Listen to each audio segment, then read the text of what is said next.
Seja bem-vindo e seja bem-vinda a mais uma edição do Chutando a Escada, que é Felipe Mendonça.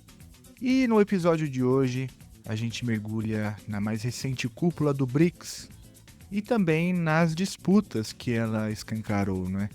Para nos ajudar nessa análise, a gente recebe aqui a professora, a amiga, a pesquisadora Ana Garcia. Eu sou Ana Garcia, sou professora de Relações Internacionais da Universidade Federal Rural do Rio de Janeiro. Sou pesquisadora associada ao BRICS Policy Center da PUC-Rio. Um tema pouco importante na conjuntura atual, né? Imagino que você trabalhou muito pouco nos últimos dias, né? O governo brasileiro fez o favor para a gente de comprimir o tempo do BRICS em poucos meses. Então, foi uma loucura de trabalho aí nesses últimos meses. Não.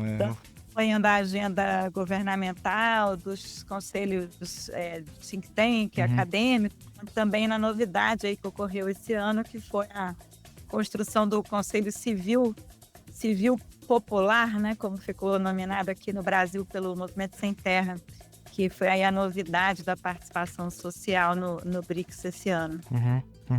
Bom, e na conversa de hoje, a Ana explica por que a cúpula do BRICS no Rio foi marcada por uma compressão, né, das discussões, fala da participação inédita dos movimentos sociais por meio do Conselho Civil Popular e também analisa o papel central que a China desempenha no bloco. E como não podia faltar, ela também comenta as prioridades brasileiras, como a facilitação do comércio, e faz ali uma reflexão sobre a estratégia do governo Lula, que acabou priorizando o G20 e a COP30 em detrimento dessa cúpula do BRICS. E antes de começar a conversa, eu quero lembrar aqui que o Chutando a Escada é um projeto independente e que só está no ar graças ao apoio de seus ouvintes. Se você gosta do nosso trabalho e quer que a gente continue produzindo conteúdo de qualidade, como o episódio de hoje, sobre política internacional, sobre economia política internacional, considere apoiar o podcast entrando em www.chutandoaescada.com.br/apoio.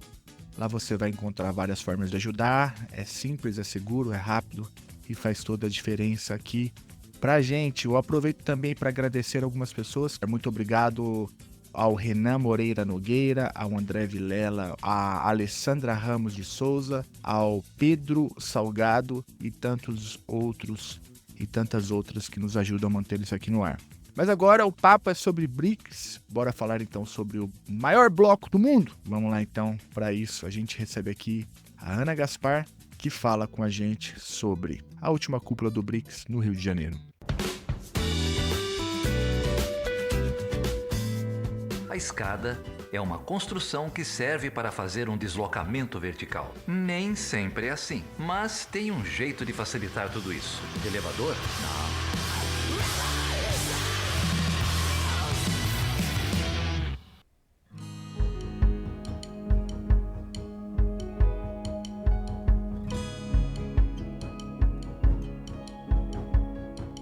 Não, ótimo. Antes de te ouvir falar sobre isso, queria te agradecer mais uma vez por topar falar comigo, né? Ano passado você esteve aqui, a gente conversou bastante sobre a cúpula, né, em Kazan.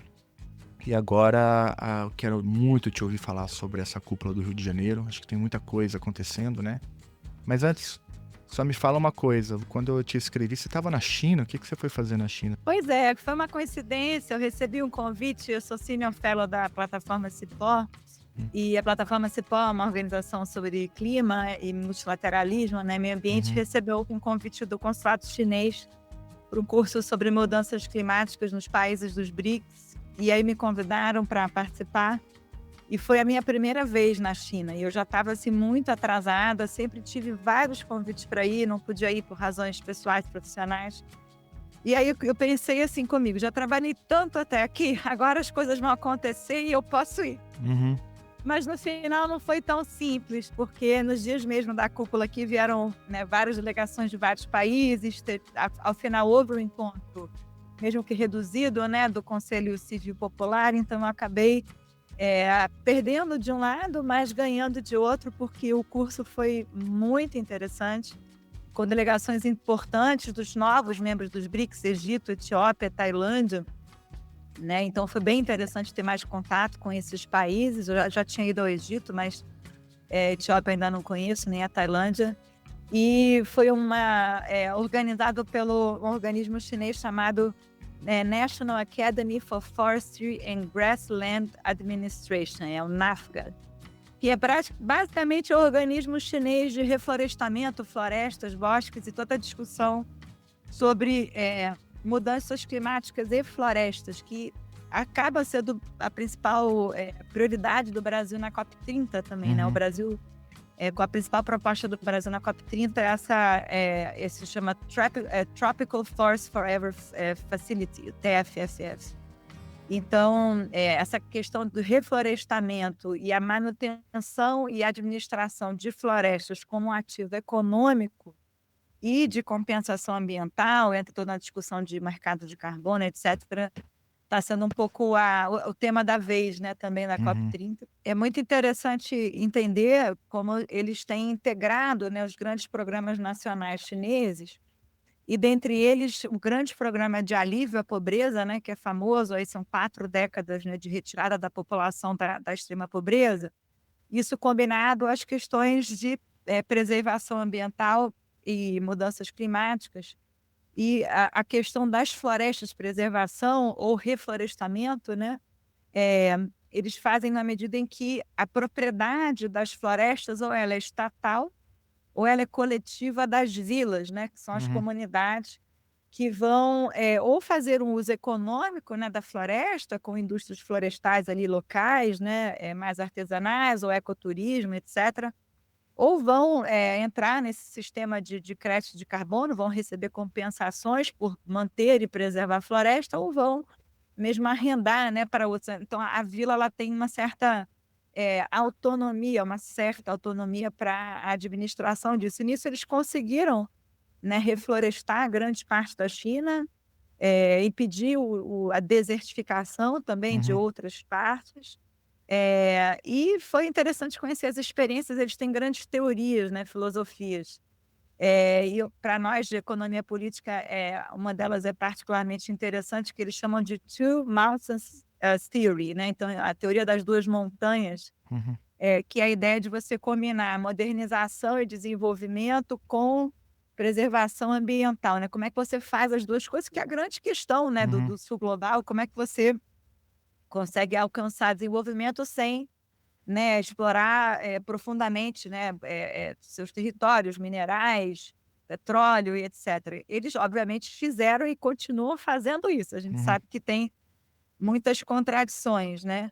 Mas eles vão tentando remediar e compensar isso com medidas de mitigação e adaptação climática, dentre elas essa questão de manutenção e reflorestamento, né? Manutenção de floresta em pé e compensação para isso, reflorestamento.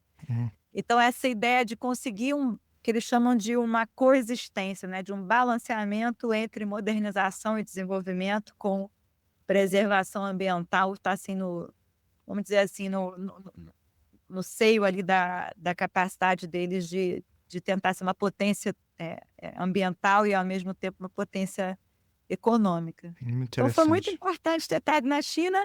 Mas outra coisa que eu percebi, Felipe, é que o tema do BRICS, apesar de a gente estar ali num curso voltado para países dos BRICS, não é um tema que estava assim presente no cotidiano, né, dos chineses. Ninguém sabia o porquê. Eu tentei sondar que o Xi Jinping não tinha viajado, não tinha ido.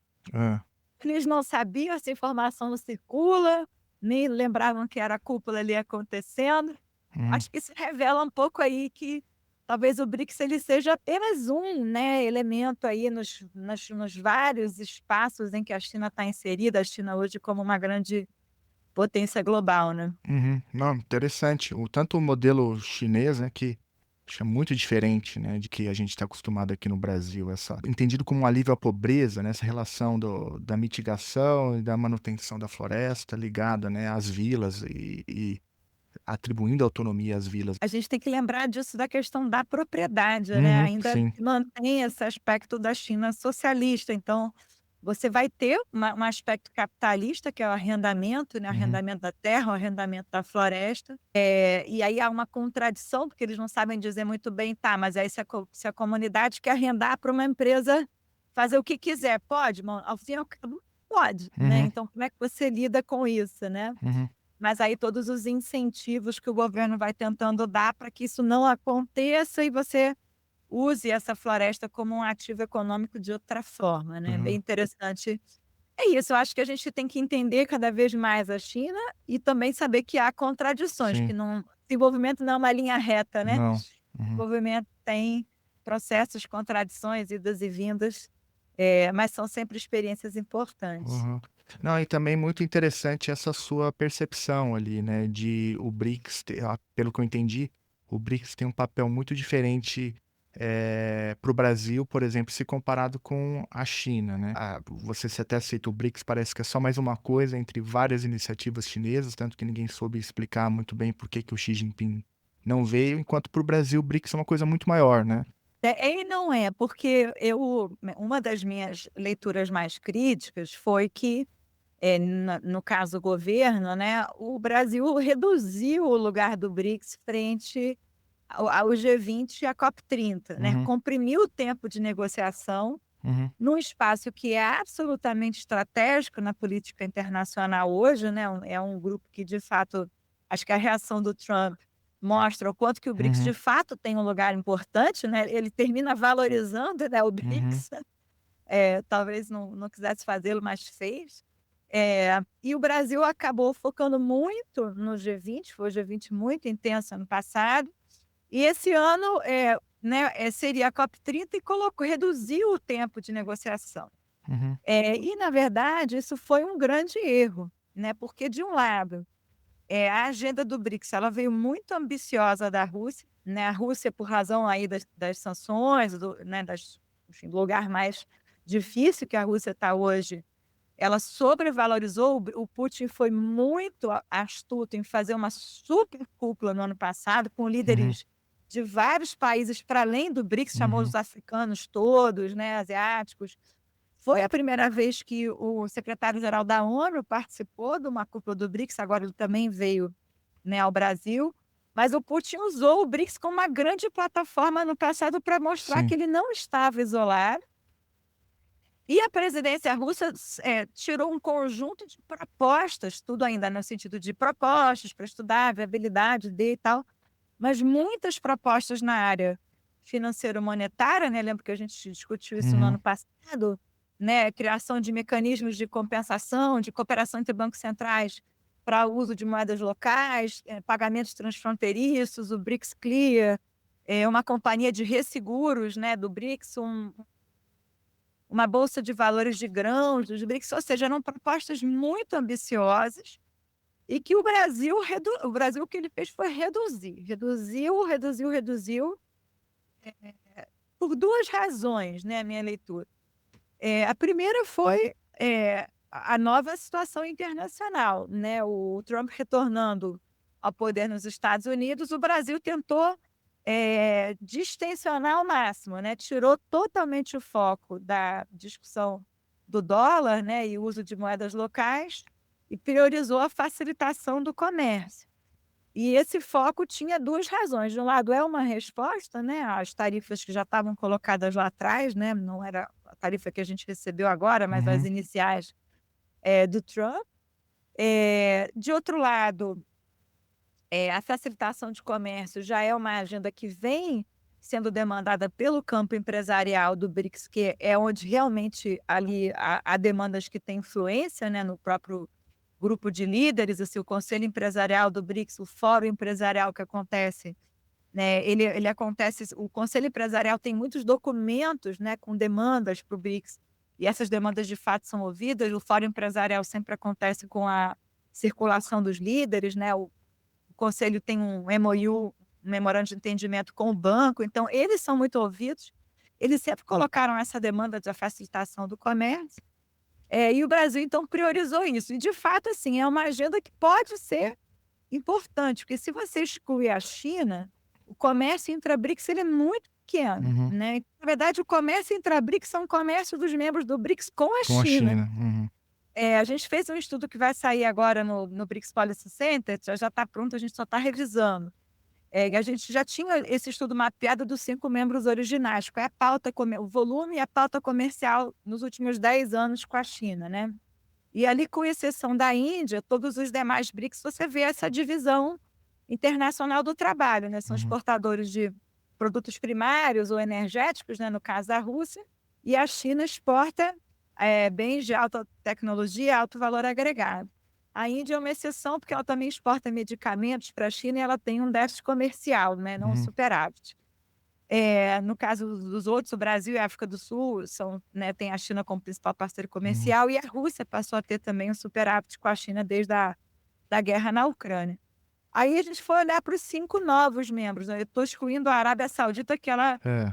é lá Já pecar e é vamos mais lá do que quem. falar sobre isso já já. Mas vai. Não, mas, considerando então a Indonésia que entrou agora, né, Egito, Etiópia, Irã, Emirados Árabes Unidos e Indonésia. Então a gente foi olhar, para esse comércio e eles basicamente reproduzem o mesmo, né, só que eles têm mais déficit com a China do que superávit.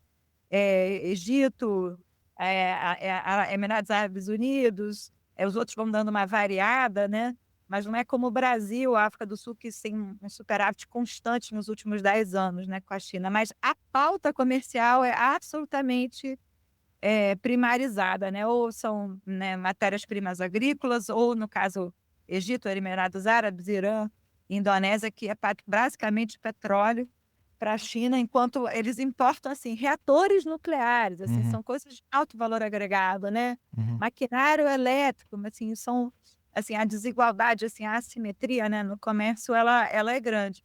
Então, se você consegue aumentar o comércio intra-BRICS para além da China, pode ter uma vantagem aí para tentar estimular mais cadeias de valor, né, mais, enfim, aí empregos com mais qualificação, eu acho que é um potencial. Uhum. Mas voltando aí à agenda brasileira, né, essa agenda do comércio ela é importante, mas ela obviamente não é geopoliticamente tão relevante quanto seria a agenda monetária, né, e foi Uhum. uma escolha estratégica para não, criar mais tensões com o governo dos Estados Unidos, mas também foi uma questão interna, porque não há um alinhamento, né, entre as instâncias do governo brasileiro nessa agenda, né, o que eu pude sondar é que tem tensões entre Banco Central e Ministério da Fazenda e com outras instâncias do governo também. A questão do Banco Central, são os bancos centrais dos BRICS, eles são tradicionalmente mais conservadores, tá, eles não querem risco, né, são muito avessos a risco, eles não querem enfrentamento e eles não querem ficar, obviamente vulneráveis, né, a especulações, enfim. Então, assim, não é interessante, né, para os bancos centrais perder, os seus ativos em dólares, né, os suas reservas internacionais, em dólar. Isso para todos os bancos centrais dos BRICS, não é só para o Banco Central brasileiro, mas nesse caso particularmente, o Banco Central brasileiro teve um pouco esse papel mais de resistência, né, nessa agenda monetária. Então, assim, o que que aconteceu? O Brasil, ele reduziu o tempo, então para temas muito complexos, você não ter tempo suficiente para debater, negociar, ainda mais agora com 10 membros, né, com mais heterogeneidade ainda, né, foi muito ruim. E aí você também reduz um pouco a ambição, né, essa ambição mais daquele peso, né, que a Rússia deu aí na agenda financeira monetária maior. Uhum. Então o BRICS tentou uma agenda um pouco mais amena, combinar daquela narrativa que, o Celso Amorim reproduziu, que o Mauro Vieira reproduziu, que o Maurício Lírio, pelo Sherpa, também reproduziu, que é o seguinte: o BRICS não é um grupo anti-ocidental, né, essa Uhum. agenda foi essa narrativa, né, foi muito repetida pelo governo brasileiro. Só que isso acabou não dando muito certo, né, porque apesar disso o Trump reagiu, os Estados Unidos reagiu da forma que fez, como a gente viveu aí. Aham. Então não dá na verdade para achar que no momento de tanta polarização internacional, a gente vai acabar ficando escondido ali, não, a gente acaba chamando atenção, Sim. e aí eu acho que tem que um pouco ir para o posicionamento, Uhum. né. Uhum. Você caracterizou isso como um erro da diplomacia brasileira, essa compressão, né, das discussões no BRICS, comprimiu muito as negociações por conta disso que você mencionou. tentou dar esse tom, né, de que você também acaba de comentar, que não se trata, portanto, de uma iniciativa anti-ocidental, tentou despolitizar o BRICS, mas no final deu no que deu, né? Pois é. Como você. Eu não digo assim que tudo isso seja um erro por si só, eu acho que Uhum, até tem razão, né, a gente não precisa criar mais problema do que os Estados Unidos já estão criando, eu acho que aí está um ponto, né. uhum, Agora, o que que eu acho que é um erro? É não dar um lugar estratégico ao BRICS, como uhum, foi dado, por exemplo, ao G20, à COP30. uhum, Né, se você, por exemplo, colasse a reunião do BRICS na COP30, talvez você tivesse ali margem para que, uhum, de fato, todos os líderes viessem e participassem dos 2 eventos, uhum. né. E aí você teria mais tempo para as negociações.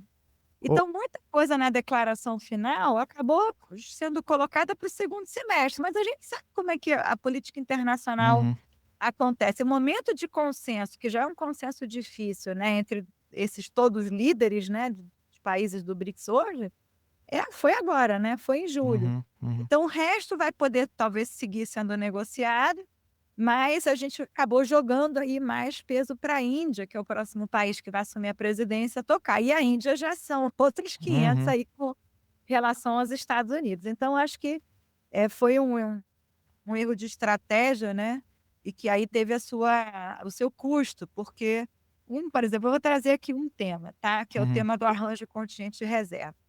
Esse arranjo contingente seria a alternativa ao Fundo Monetário Internacional, para o Sim. pessoal lembrar, na presidência do BRICS que o Brasil assumiu em 2014, foi a cúpula em Fortaleza, foi ainda a presidenta Dilma que estava no poder, o BRICS criou os 2 mecanismos, foram mais importantes, assim, do bloco, né, o novo Banco de Desenvolvimento, que está Uhum, em pleno funcionamento já há 10 anos, completou 10 anos aqui na cúpula do Rio, e o chamado arranjo contingente de reservas, que seria se o Banco dos BRICS era como se fosse similar ao Banco Mundial, não digo uhum, que é uma alternativa, porque ele sempre se colocou como complementar, né, uhum, nos seus tratados fundadores, as 2 instituições se colocam como complementares às instituições existentes. uhum, Muito wishful thinking, né, que é uma uhum, alternativa contra-hegemônica ao Banco Mundial, nunca foi essa a proposta.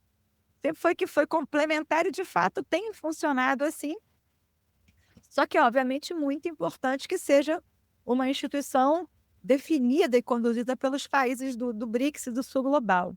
Mas o arranjo de contingente de reservas, ele nunca funcionou, né, ele foi assinado lá o tratado, ele é um desenho similar ao Fundo Monetário Internacional, ele é para, né, desembolsar, ele é para ser um prestador de última instâncias, né, ele é para desembolsar na hora que um país está em crise de balança de pagamentos, ele não tem recurso suficiente dentro do seu mercado, ele precisa acionar emprestadores fora, então ele poderia ser aquilo que, em vez de ser para o FMI, você vai ter aquela alternativa, né. uhum, Só que ele já no seu desenho, primeiro, ele não tem um órgão de supervisão, então ele vai atrelar essa supervisão ao Fundo Monetário, já no seu desenho inicial, ele vai dizer: "Até 30% você pode tomar empréstimo, acima de 30 eu preciso da supervisão do Fundo Monetário Internacional". Então você termina uhum, reforçando o lugar do FMI.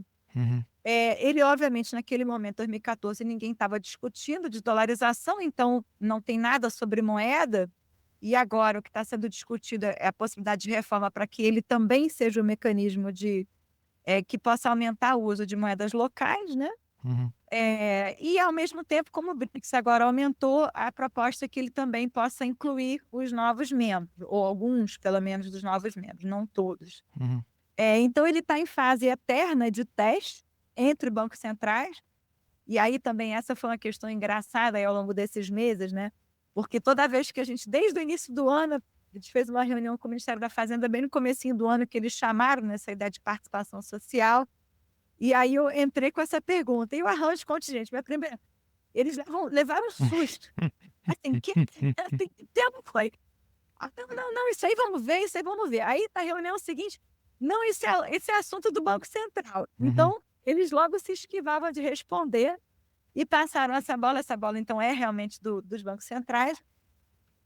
E aí, ao que tudo indica, foi também saiu na declaração, isso tudo ainda está em discussão, com previsão de mais uma reunião no segundo semestre, mas ainda sem funcionar. Então, a gente não tem, né, um resultado. Estou falando isso porque é um típico exemplo de um resultado não Uhum. concreto. Você tem debate, você tem um tema, você tem o poder nas mãos, mas a coisa não consegue sair do papel. Aí o que eu escutei agora mais recentemente é que, nesse caso específico do arranjo contingente, há muita dificuldade de coordenação entre os países dos BRICS agora, porque olha a grande novidade, né? Com a expansão, o que você trouxe para dentro do bloco? Você trouxe países, na verdade, com grandes Sim, dificuldades na balança de pagamento, sim. que são Egito e Etiópia. Uhum. A África do Sul, ela foi ao FMI em 2020, na pandemia. Então, por exemplo, naquele momento em que você não tinha expansão, 2020, a África do Sul, por exemplo, poderia ter falar assim: ó, BRICS, vamos lá, eu Uhum. preciso aqui. A África do Sul é um país endividado, né? Tem problemas de endividamento externo. Ó, eu preciso de vocês, eu não quero ir para o FMI, eu não Uhum. quero me endividar mais sob a normativa do FMI. Mas não fez. E aí, ao não fazê-lo, você deixou lá adormecido o arranjo contingente, né? Uhum. E aí vem a expansão em 2023. Aí, quando vem a expansão em 2023, você faz o quê? Você agrega países com endividamento externo e problemas de balança de pagamentos, que são a Etiópia é o pior deles. A Etiópia está agora dentro do framework de tratamento da dívida do G20, né? Ela é um país extremamente endividado. O Egito é extremamente endividado e a África do Sul agora também está nessa categoria. E, ao mesmo tempo, você tem a China, que é uma grande credora internacional, e credora, inclusive, desses 3 países, né. Então você, ao trazer todo mundo para dentro do BRICS e o tema da dívida não é tema do BRICS, a China tem evitado, né, esse tema no grupo, você tem um risco, né. Então agora eu escutei que a China não quer que o de contingente comece a Uhum. funcionar, porque a partir do momento que ele for, né, aí finalmente inaugurado, né, muito provavelmente esses países vão pedir recursos. Uhum. E aí você começa um novo ciclo, né. Então a China fica pressionada, como ela é credora internacional, para não criar novas, né, dívidas. Aí já é, né, suficiente o que ela já tem para lidar. Ô, Ana, aproveitando o gancho, o arranjo contingente não sai do papel, perde-se uma oportunidade, pelo que eu estou entendendo aí do teu argumento, uma oportunidade rica, né, de discussão, e de implementação, considerando agora o novo perfil dos membros. Mas, por outro lado, qual a avaliação que você faz do novo Banco de Desenvolvimento, né, o Banco do BRICS? Porque aí já me parece que aí já dá caldo, né? Agora completa-se 10 anos do banco, com aportes importantes. Que avaliação você faz dessa face aí da estrutura do BRICS? O banco, eu acho que ele conseguiu ele tem, na verdade, às vezes ele é um pouco ambivalente, né, porque ele, de um lado, ele quer ser e vai continuar sendo um banco do BRICS, mas ele, ao mesmo tempo, ele quer ser uma instituição financeira reconhecida no mercado internacional, Uhum. né. Então ele agora tem 2 questões que são interessantes, né. A primeira foi quando a gente viu aí, recentemente, a situação da Rússia, que, como ele quer ser um banco que tem credibilidade no mercado internacional, que tem rating, né, no mercado internacional, que ele tem um papel lá, ele ficou pressionado a congelar os financiamentos, os disbursements, né, para a Rússia, quando a Rússia sofreu as Uhum. sanções, Uhum. né. Mas, ao mesmo tempo, ele é um banco do BRICS e a Rússia é membro fundadora do BRICS. Ele ficou ali naquela situação ambivalente. E aí, por outro lado, como é que tem sido feito, né? O BRICS está crescendo de um lado e o banco está crescendo de outro. Então, agora você tem membros que são sobrepostos, né? São membros do BRICS e do banco, mas você tem membros agora que não são sobrepostos. Então, no caso do banco, você vai ter Bangladesh, você vai ter agora recém-entrado Colômbia e a Argélia, você tinha o Uruguai, que ainda não finalizou a sua adesão ao banco, mas deve entrar, né, em algum momento. E você tem, ao mesmo tempo, no BRICS, por exemplo, o Egito, que entrou no banco e entrou também no BRICS, então aí é uma sobreposição. Mas você vai ter o Etiópia, né, o Emirados Árabes Unidos também, né? Você vai ter membros do BRICS que não são membros do banco. Então isso vai ser assim, né, você vai tendo caminhos que vão correndo em paralelo, mas não necessariamente são caminhos iguais, né. O banco, assim, em termos globais, em termos de recursos de financiamento, Ele é relativamente pequeno, né, frente a outros bancos multilaterais, mas ele, sem dúvida nenhuma, ele é inovador, porque de um lado ele é um banco que nasce, né, composto apenas países do sul global, né, sem os países centrais. E de outro ele nasce com esse foco, né, na questão de sustentabilidade e infraestrutura, que é uma demanda também clássica, né, aí do BRICS e tal.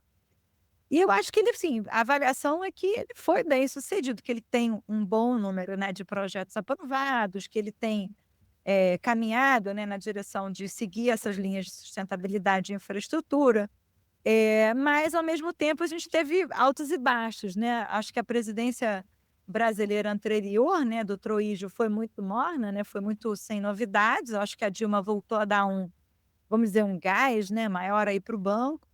E ele agora também se propôs a ser um mecanismo que vai apoiar no processo da nossa chamada desdolarização, né. Ele Uhum. colocou como meta no seu planejamento estratégico até 2026, aprovar até 30% de financiamentos em moedas locais. Uhum. Ainda é muito pouco, né, em termos globais. Até agora o que ele fez foi captar e reemprestar em renminbi na China e em rands na África do Sul. Foram as únicas experiências que ele teve. No portfólio do banco, né, no último relatório que saiu em 2023, você vai ter alguns recursos em euro, alguns recursos em franco suíço, renminbi e um pouquinho só em rands, mas a imensa maioria, mais de 80%, é dólar ainda, né. Uhum. Então não tem muito ainda como fugir, mas aí são caminhos, né, que estão sendo apontados. E eu fiquei, assim, bastante impressionada como a Dilma tem credibilidade, né, Hum. junto aos demais países do BRICS, porque agora estava na vez da Rússia apontar o presidente do banco. Uhum. E a Rússia disse: "Não, nós queremos a Dilma", e a Dilma continua por mais 4 anos, quer dizer, é uma Uhum. credibilidade Uhum. enorme, né. Uhum. A Rússia foi recebida como chefe de estado pelo Xi Jinping lá, né, na China. Então, assim, a credibilidade que ela tem é realmente impressionante aí dentro do grupo. Uhum. Ô Ana, agora voltando aqui ao ponto, né, da não ida do Xi Jinping, por exemplo. Do Putin é meio óbvio, né, mas o Uhum. Xi Jinping, que avaliação que você faz? Você disse que perguntou para o povo lá na China quando você estava por lá e ninguém sabia responder. Tem a ver Foi. com essa despolitização da cúpula, sob a liderança brasileira? Que avaliação você faz? Assim, o mais imediato, assim, é muito complicado. Teve uma especulação em relação à Índia, mas eu acho que isso aí é o menos importante, né. Realmente não acho que a Índia teve um protagonismo tal que o Xi Jinping não deixaria, né, espaço vazio para a Índia Uhum. ocupar. Uhum. O que teve foi essa questão do período muito próximo da Uhum. vinda do Xi Jinping para o G20, e foi um momento muito importante. Na verdade, o Xi Jinping, ele não veio para o G20, ele veio para a América do Sul. Uhum. Uhum. Ele fez um percurso, uma Sim. trajetória, inaugurou o Porto de Xangai no Peru, que é hoje o principal investimento chinês na América Latina, né, se reuniu com várias lideranças da América Latina, né, e Uhum. aí finaliza com a vinda, ao Brasil para o G20. Uhum. E é isso, assim, a agenda chinesa, ela é muito maior do que isso, né. Uhum. Acho que a grande questão mesmo para a China é a ampliação da nova rota da seda, as tensões com os Estados Uhum. Unidos, a tentativa de reaproximação com a Europa, que está sendo mais ou menos agora forçada, né, por conta das tarifas americanas, Uhum. né. A África é fundamental, né, o FOCAC, o Fórum de Cooperação China-África, é um espaço fundamental para a China, para a sua legitimidade no sul global. Uhum. E o BRICS também, não é que o BRICS deixa de ser, eu acho só que o BRICS é mais um nesse quebra-cabeça global chinês. E aí, com essa vinda né, de um chefe de estado do porte, o Xi Jinping, muito próximo, Uhum. isso acabou ficando, enfim, secundarizado. E aí eu acho que, mais uma vez, assim, eu acho que acabou, não sei, não era obviamente a intenção, né, mas acho que acabou casando um pouco com essa redução da ambição da agenda Uhum. brasileira no BRICS. Eu acho que, se fosse colado com a COP30, por exemplo, ou se fosse dado aí uma centralidade enorme, né, monumental ao BRICS, como está sendo dado para outros eventos globais, eu acho que o Xi Jinping ficaria até constrangido de não vir, né, Uhum. mas eu acho que como foi aí, foi para ele talvez, aí menos problemático. Lá na China, falando, a agenda doméstica está demandando muito dele aqui, Uhum, né, as questões internas e tal, ele não quis se ausentar. uhum. Mas realmente a gente vai ficar aí para a história, né, a gente vai saber no futuro É, que é, de fato foi um baque para a presidência brasileira, porque é a sim.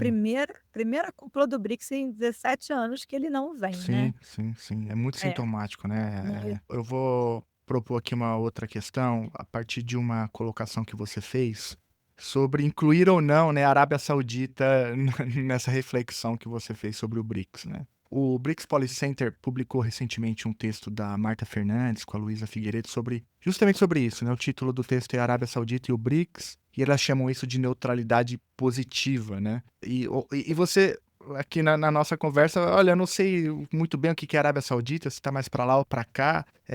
O fato é que a Arábia Saudita, eu não sei, ela é ou não é membro do BRICS, né? Eu não considero, viu, Uhum, Felipe, inclusive esse estudo do comércio que eu fiz, eu não coloquei a Arábia Saudita, eu não considero, porque de fato politicamente ela não está alinhada ao BRICS. Ela participa de algumas reuniões, até sobre, aí por conversas, enfim, individuais, aí privadas com o pessoal da fazenda, que eles convidaram um pouco protocolarmente para as reuniões da trilha financeira do BRICS, né, e deixaram em aberto. Ela não participou de nenhuma reunião, uhum, e eles também fizeram questão de não repassar documentos, sabendo que esses documentos poderiam ser vazados para uhum.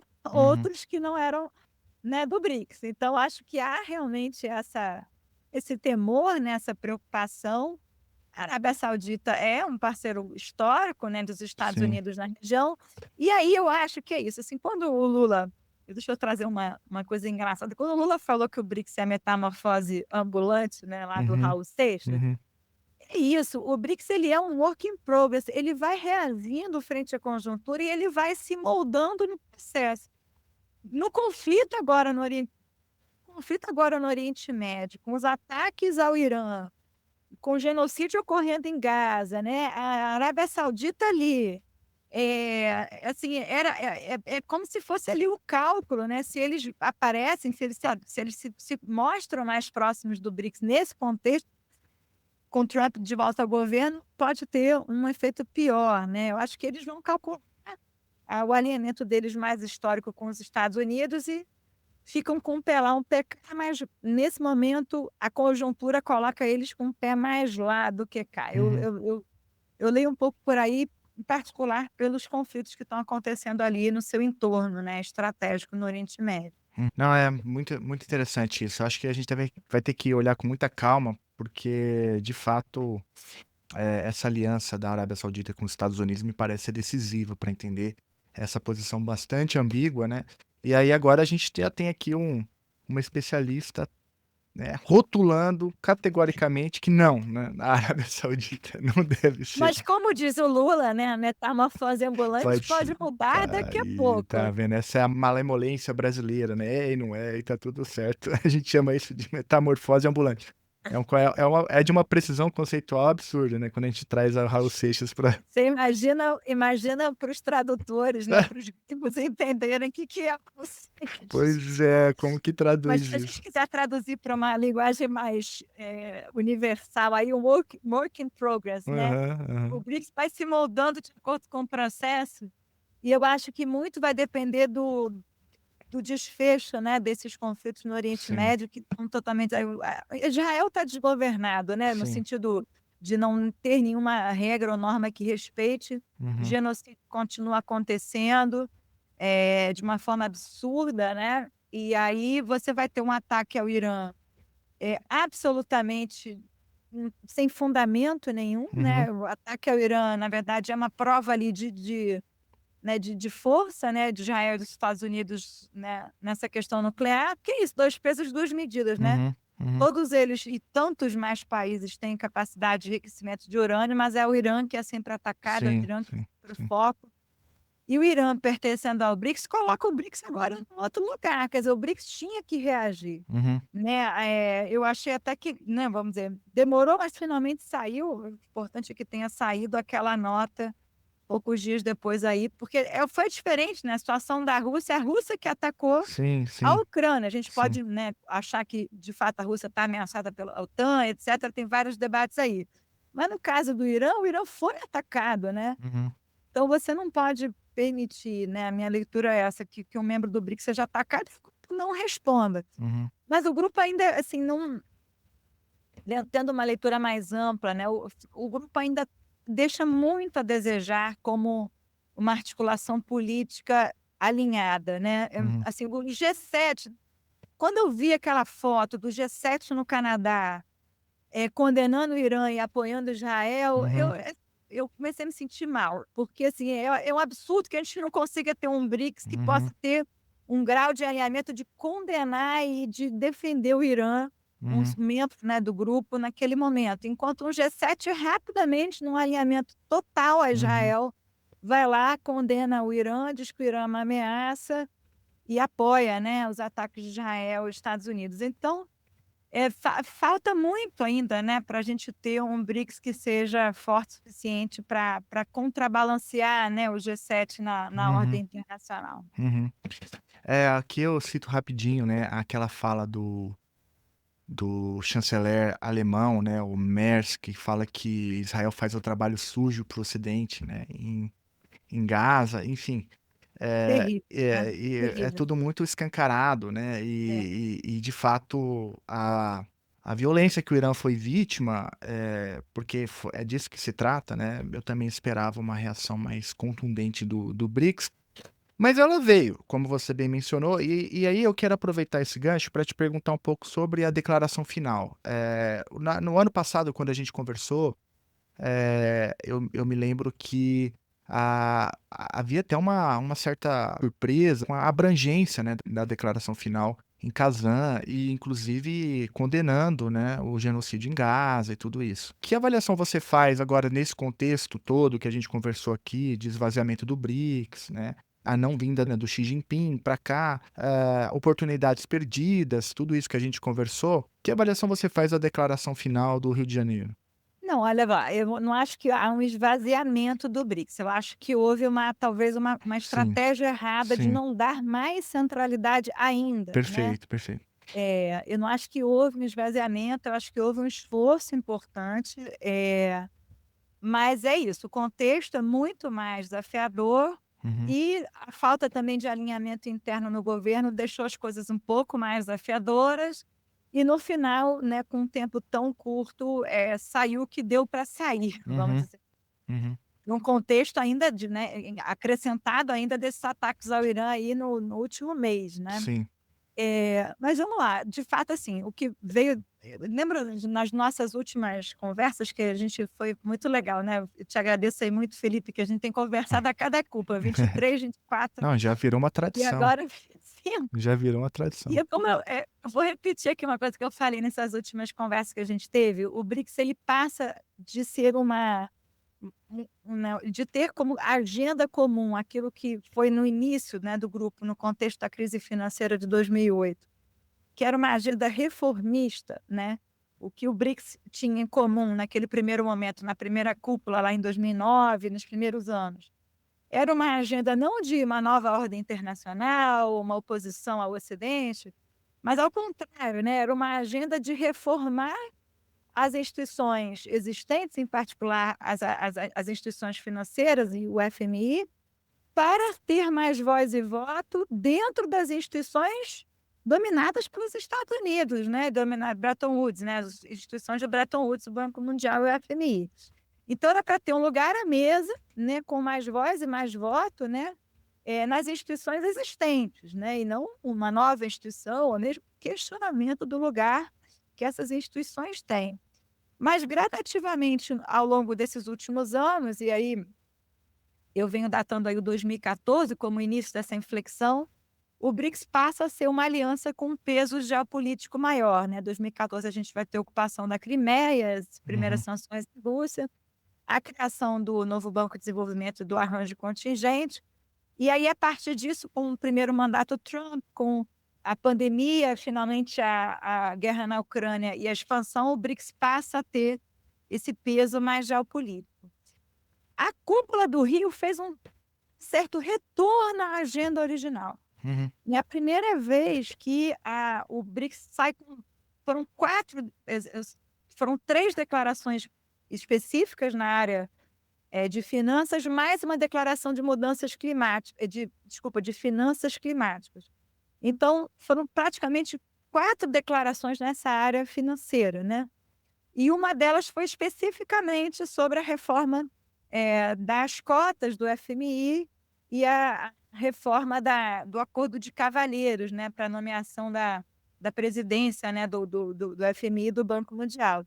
Então, é um BRICS um pouco buscando retornar àquela agenda inicial, mais reformista, né? Inclusive, eu até não acho bom, né, no sentido de que afirma ali com todas as letras, isso é um comentário mais geral que preciso fazer antes de entrar nisso, mas a declaração, tanto da área de finança climática, como a declaração dos líderes, muito veio com a linguagem do G20. Muito se assemelhou a a fluência do G20 para o BRICS, que eu não imaginava que fosse ser tanto. Mas nessa área, então, financeira, foi muito. Uhum. Então, uma frase que está lá na declaração do Rio sobre o FMI é que o FMI é o epicentro fundamental da rede de seguridade financeira global. Essa foi o G20. Uhum.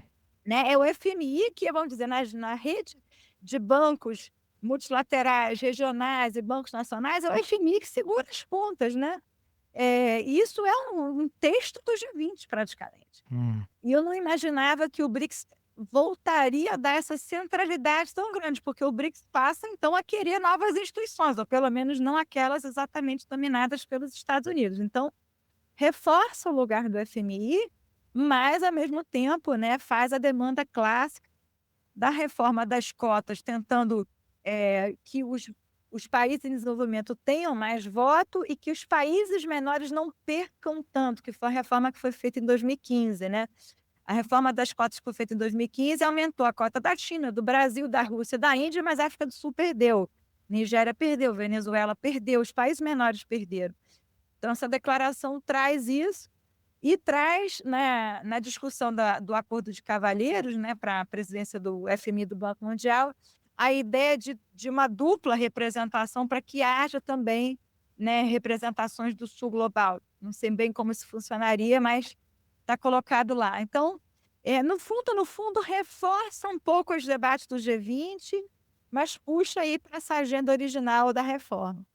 Foi bem interessante ter uma declaração específica na área de tributação, que é, mais uma vez, né, uma continuidade do G20, foi a agenda prioritária do governo brasileiro ano passado, com a proposta de tributação dos super ricos, né, dos indivíduos de alto patrimônio líquido.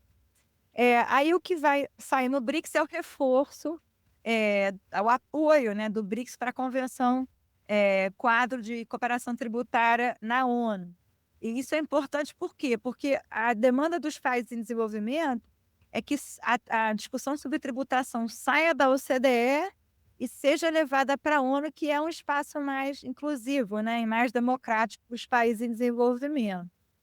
Na OCDE, o debate é da tributação das multinacionais, né, o chamado Acordo de 2 Pilares, que você, né, supostamente teria como conseguir tributar as multinacionais pelos seus lucros globais e fizesse com que elas pagassem 20% de impostos ali onde elas fazem o lucro. Então, você pega o exemplo clássico é a Shell, né, uma petrolífera que vai extrair o petróleo na Bolívia, mas vai, né, botar seus rendimentos em paraíso fiscal, ou vai levar o que ganhou os seus lucros para o seu país de origem, né, Holanda, Inglaterra, e paga lá. Mas, na verdade, vai triangular e vai pagar pouco lá e vai jogar mais para o paraíso fiscal.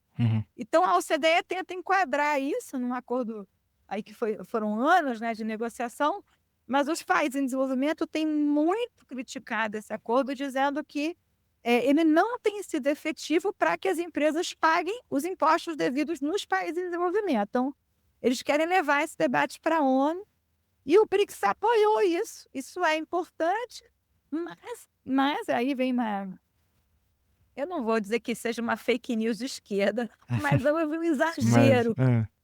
Houve um exagero de dizer que o BRICS apoiou a tributação dos super ricos. Não é verdade. Foi interessante isso, porque foi um recuo. Essa foi a agenda prioritária no G20 para o Brasil. Conseguiram que, apesar de várias divergências, e o G20 foi até muito mais. Não, tem que evitar duplos esforços, né? Tem que debater tributação na OCDE e na ONU, tem que evitar isso, papapá. Mas reconhece a necessidade de continuar discutindo sobre tributação mais justa, inclusive de indivíduos de alto patrimônio líquido. E o Brasil, ao mesmo tempo, levou isso para Kazan e conseguiu emplacar uma frase inteira na declaração de Kazan, né? Que é discutir a possibilidade muito similar ao G20. Agora, saiu lá no último parágrafozinho, entre várias coisas, inclusive de seguir discutindo a tributação de indivíduos de alto patrimônio, no finalzinho, meio que passando ali, sabe? Então, eu achei que foi dado menos ênfase a esse tema e eu imagino como tenha sido difícil discutir isso, imagina com Emirados Árabes Unidos, com seus trilionários lá cheios. Ou os indianos, né, ou outros, ou mesmo os bilionários chineses ou russos. Eu acho difícil, né, conseguir o consenso, apesar de ser uma agenda primordial. Essa seria realmente uma agenda de justiça tributária e que a gente está discutindo aqui internamente no Brasil, né? Agora como uma grande agenda, grande bandeira do governo Lula. Então, foi importante ter essa declaração, mas nesse ponto específico, eu achei até que foi também mais tímida, né? Essa ênfase na tributação dos bilionários, né? Dos super ricos. Aí, só para não estender muito mais nessa questão, a declaração total, né? Eu vou entrar nas duas declarações, na declaração de líderes e na declaração de finanças. Na declaração de finanças, há um reforço, mais uma vez, das instituições existentes, reforço das negociações na OMC. Né, vamos combinar. A gente estava outro dia rindo, uma colega minha argentina, dessa militância toda contra o livre comércio, etc. Agora a gente está sendo forçado. Pois é. O livre comércio frente ao Trump, né? Pois é, que doideira. Todos os protestos contra a OMC, a gente sabe como a OMC é injusta, agora quer defender a OMC. Que fase essa nossa, O hein? BRICS, ele vai reforçar a OMC o tempo inteiro, né? Multilateralismo, a OMC, reforça o FMI, reforça o Banco Mundial, diz que precisa ser reformado, mas vai reforçar as instituições existentes. Quando entra nas propostas que são de fato do BRICS, as propostas na área financeira, aí é que há um recuo, como eu já mencionei antes, de tudo que veio da Rússia. Para te dar um exemplo, o que é um recuo? E chega a ser muito engraçado. A Rússia propõe criação de uma companhia de resseguros dos BRICS. O Brasil foi o seguinte: saudamos um seminário sobre o panorama global de resseguros dos BRICS. Dizer, não, vamos sentar e construir, né, uma empresa de resseguros dos BRICS, mas não, primeiro vamos estudar panorama, vamos fazer um seminário e aí vamos ver o que vai ser disso. Então, assim, é um recuo, tá lá o tema, mas muito mais modesto, né? Muito mais comedido, assim. E aí, assim, relatórios técnicos, né, sobre a questão de pagamentos transfronteiriços, relatório técnico sobre infraestrutura de compensação e depósitos bancários. A novidade foi esse mecanismo de garantias de investimento multilaterais, né? Chama BRICS Multilateral Guarantees. Isso foi uma novidade, que é uma espécie de mecanismo para estudar riscos, né, de investimentos entre os BRICS e aí incubar isso dentro do NDB, como foi feito, é estratégico para, inclusive, medir os riscos dentro dos próprios desembolsos do banco, né? Então, aí saiu, né, um documento consensual sobre isso, e que foi definido é que esse mecanismo vai tentar, enfim, oferecer esse instrumento, né, de conhecimento de riscos e de tentar reduzir o risco para melhorar o investimento e o crédito entre países dos BRICS, e vai fazer um teste piloto dentro do NB para, em 26, na próxima cúpula que vai ser na Índia, voltar a analisar o segmento disso. Então, essa foi uma novidade, né, mas ainda também muito incipiente.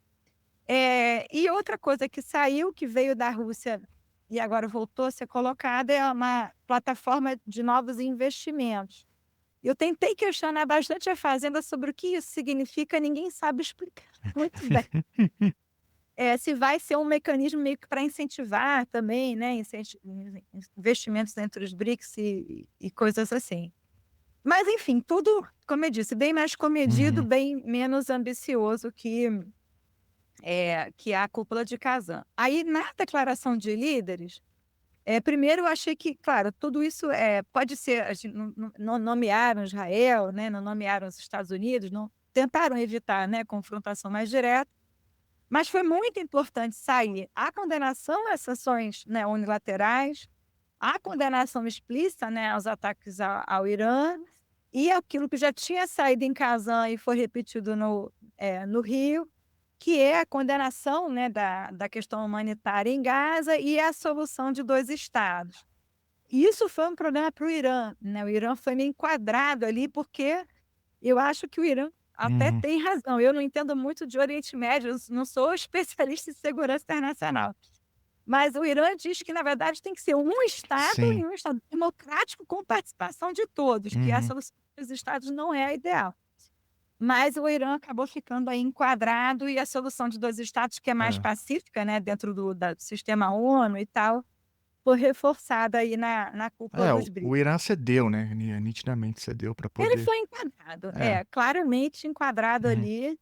E claro, está numa situação muito Uhum. fragilizada, né, então a gente pode imaginar que isso, enfim. Agora, desculpa. O que saiu mais que, também já estava em Kazan? A questão das zonas, econômicas especiais, que é uma agenda própria da China, né. Uhum. Isso é importante mencionar. Desculpa, eu estou tentando Não, fechar o WhatsApp não, aqui. sem problema. Pronto, fechou, consegui. A China, ela tem, qual é a questão, que está bem interessante, né, ela tem percebido que, essa questão, né, de estar numa divisão de trabalho muito clara com os países do sul global serem fornecedores de matérias-primas e ela se tornar essa potência tecnológica, etcétera, no médio e longo prazo pode ser um problema, né, para uma potência que vai em algum momento se tornar uma hegemonia, né, internacional. Então ela já está preocupada com essa questão da reindustrialização, isso não é um tema só no Brasil, né, Uhum. isso é um tema em vários países. E a China, né, ascendeu a essa potência industrial, tecnológica que é hoje com esse modelo, aí desde o final dos anos 70, mas com mais ênfase aí na década de 90, de zonas econômicas especiais para exportação ali no sudoeste da China, né, para atrair investimento estrangeiro, né, aí foi assim, né, que as grandes multinacionais estadunidenses, europeias se instalaram, botaram, né, grande parte das suas cadeias para a China, mas a China fez isso condicionando esses investimentos a criar joint ventures com empresas locais, né, transferir ou ter projetos de pesquisa e desenvolvimento juntos, tanto que a China consegue com isso também se alçar, né, como grande potência tecnológica. E aí, com os países africanos, isso começou a surgir, né, já tem mais de 10 anos.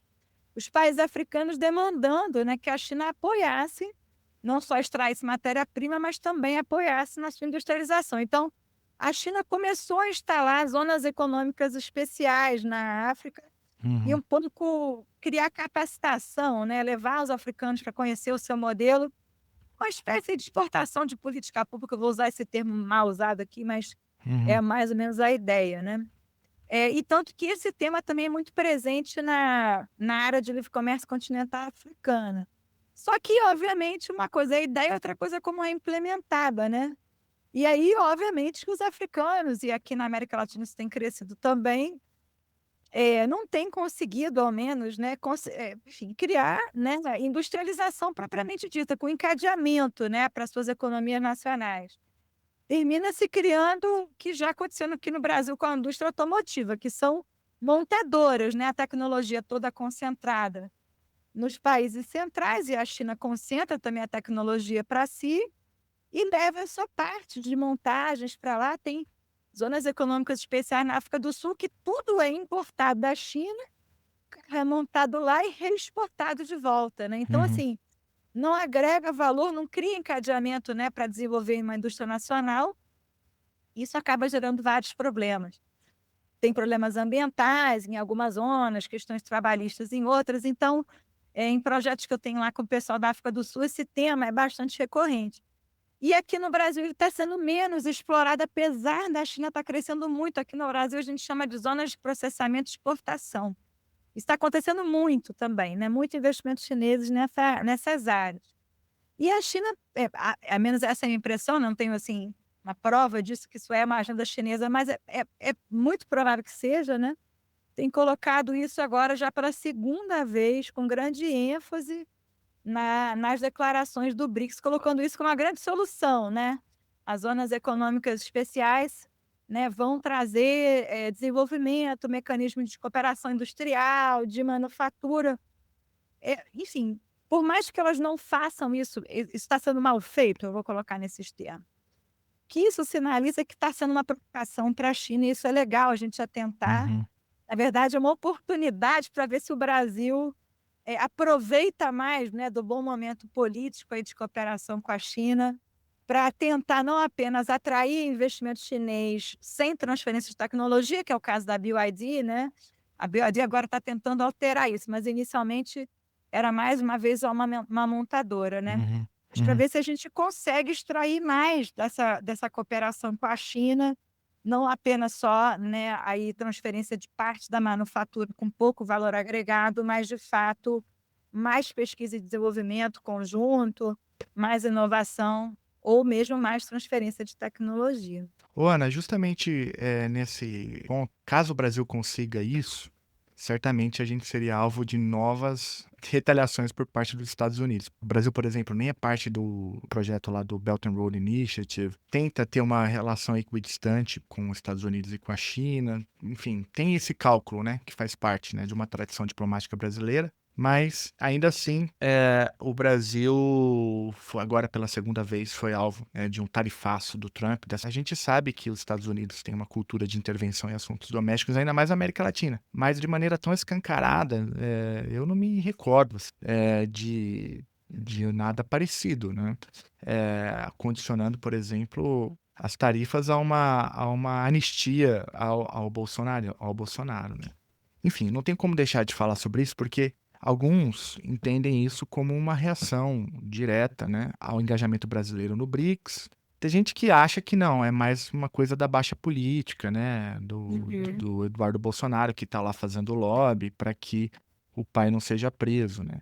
Independente de uma coisa ou de outra, né, a gente vai precisar de mais distanciamento para saber de onde isso partiu, né, e qual vai ser o impacto real disso. Porque pode ser que dê em nada, né, em muito curto prazo a coisa se desfaça, ou pode ser que não. A gente não tem como muito prever, né, o trumpismo nesse sentido. Mas o ponto aqui que eu queria destacar é que um engajamento mais profundo brasileiro num projeto chinês, né, ou um engajamento mais profundo do Brasil no próprio BRICS, né, certamente seria alvo aí de uma porção de retaliações por parte dos Estados Unidos. Que avaliação você faz disso? O que você pensa sobre isso? Como que você viu, por exemplo, a reação do Trump nessa última semana? Foi uma sequência, né, Uhum, Felipe? Ele ameaçou primeiro o BRICS em conjunto. uhum, Ele disse na rede social dele, né, que se o BRICS fizesse qualquer coisa contra os Estados Unidos, ele ia dobrar as tarifas para o BRICS, né, uhum, jogou coletivo. E logo na sequência ele faz essa carta, né, para o Brasil. Foi também uma carta para a Indonésia, para a África do Sul, uhum, mas essas cartas todas mais num nível realmente aí mais comercial, né. uhum. As tarifas para a Indonésia e África do Sul foram 30%. É. E delas e ali obviamente não tinha essa questão de política doméstica, né, para o Brasil foi aberração, né, foi uma grosseria sem tamanho e absolutamente infundada, né, porque é isso, né, o Brasil tem na verdade um déficit, né, e Uhum. não superávit, então na verdade pode ser um tiro que sai pela culatra se o governo brasileiro resolver isso aí, não está claro ainda como é que vai ser feito, né. de fato, retaliar na mesma proporção.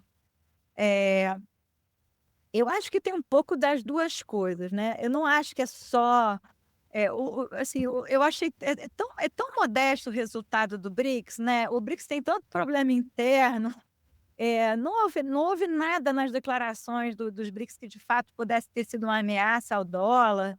Então, assim, não teria uma justificativa maior, né, para isso. A própria presença da Índia aí no BRICS também dá uma moderada em um monte de coisa, né. A Índia é muito próxima dos Estados Unidos e de Israel, então, a própria Índia impede, né, umas posições mais radicais, né, mais contundentes. E aí, de fato, não saiu nada nas várias declarações agora em julho que fosse mencionasse os Estados Unidos ou que, de fato, apresentasse uma ameaça, né, ao poder do dólar.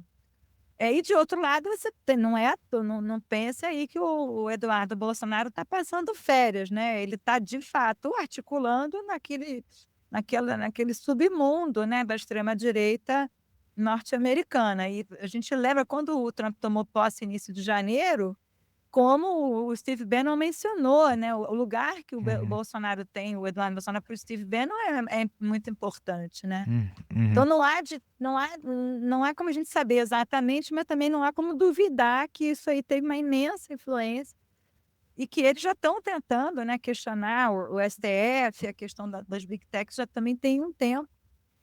Então, assim, foi tudo muito grosseiro e muito imprevisível, como você bem colocou, que é o trumpismo, né, o trumpismo é pegar de surpresa, é fazer escândalo, é criar o caos, né, é governar pelo caos. A gente sentiu isso também aqui com o governo Bolsonaro.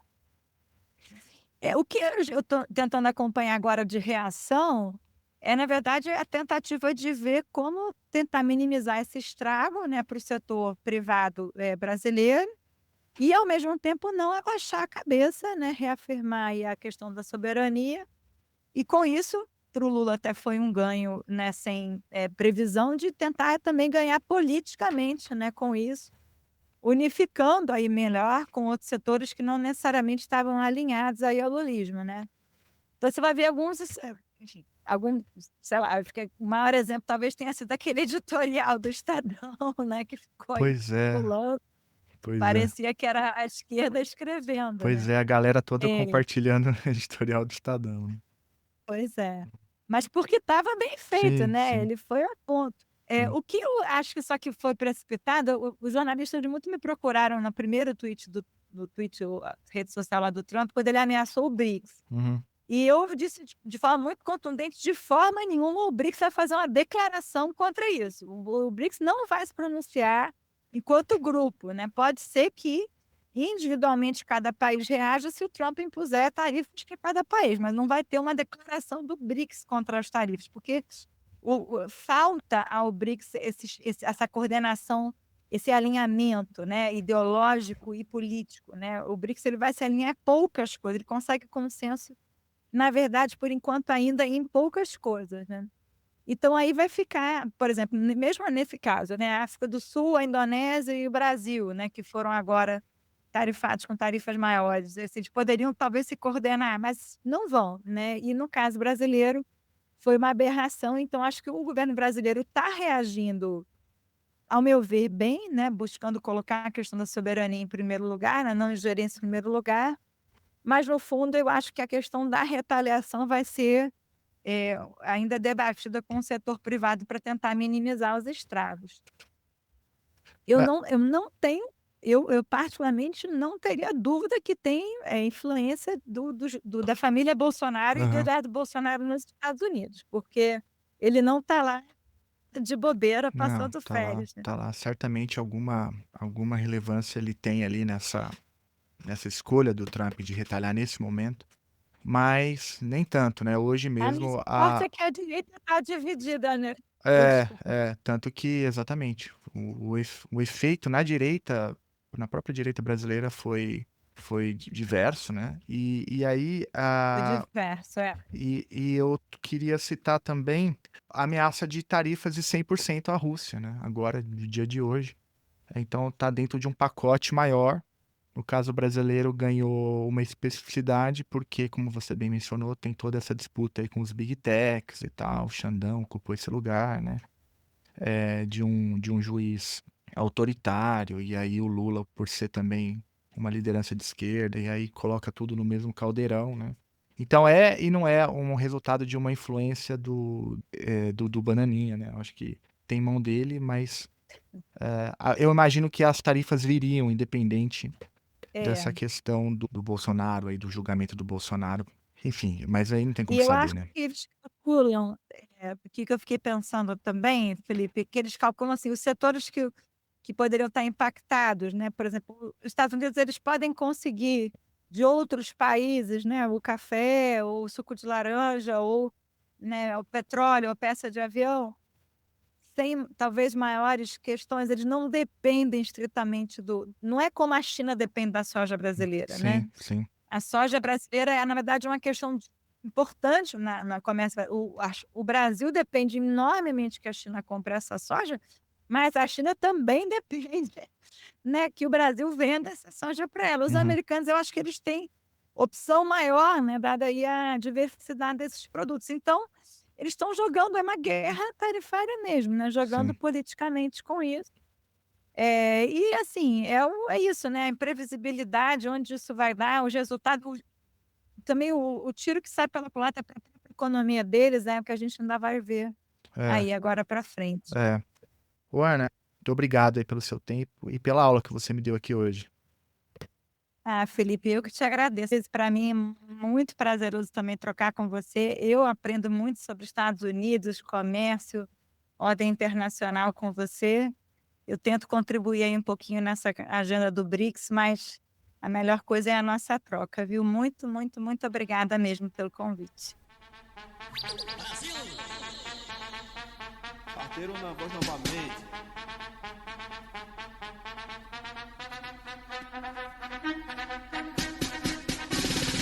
Os cria da BRICS que chegou pra destruir. O bonde que tá formado fazendo o dólar cair. Vem Brasil, China e Rússia, Índia, África do Sul. Mandando os Estados Unidos tomar no olho do cu. Foguete não tem ré, nós nunca que vai tremer. Já levou a nossa grana, agora tu vai perder. Os cria da BRICS tá fechado sem caô. Se tu vir bater de frente, nós passar igual trator. Parceiro na voz novamente. Os cria da BRICS.